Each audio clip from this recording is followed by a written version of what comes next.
Ano ibig sabihin ng political dynasty? Nasa sa batas na raw yun.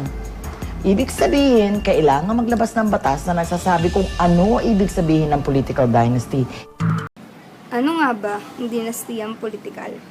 Ito nga ang mga pahayag sa politika at atin ang aalamin ng mga tatakbo at kung sino-sino man ang mga taong dadako sa larangang ito. Pamahalaan, binubuo ng mga individual na gumaganap sa tungkulin ng pamamahala o governance. Ayon sa World Bank, ang governance ay ang paggamit ng kapangyarihang pampolitika upang pamahalaan ang yaman ng isang bansa. Sa mga demokratikong bansa, ang bumubuo sa pamahalaan ay mga individual na nanalo noong halalan.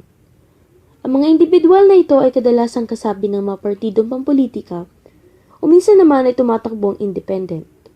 Ang mga partido ay samahan ng mga individual na may isang ideolohiya, paniniwala o pisolopiya.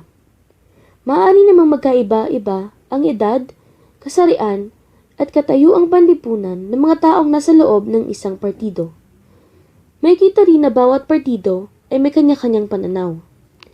Karaniwan, kapag inilalatag ang kanilang agenda, ay kapansin-pansin ang pagkakaiba-iba nito. Dahil malinaw rin ang paninindigan ng mga partido ukol sa iba't ibang usapin.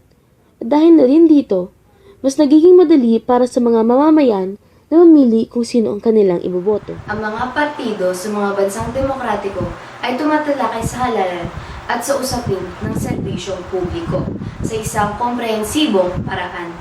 Kinakailangan munang salain, mabuti at nagnanais maging bahagi ng partido. At tingnan kung siya ay nagtataglay ng galing, talino, kakayahan at karanasan. Sa ganitong paraan nga daw, masisiguro na tanging ang pinakamagaling at pinakamaayos na kandidato ang mahahalal.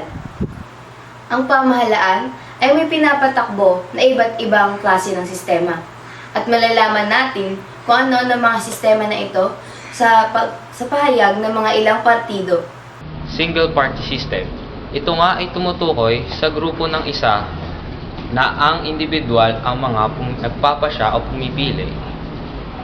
Ito ay mayoryang sistemang pampolitiko ng bansa. Usaping tumutukoy sa pampubliko.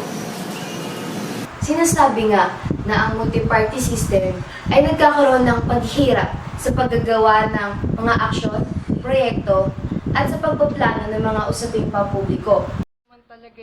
Di naman talaga mabilis gumawa ng mga proyekto ang gobyerno. Konting pasensya lamang po at dadaloy din. Ano nga ba ang kasalukuyang nangyayari sa mga partidong liberal, nasyonalista, lakas LMD at ADP lang?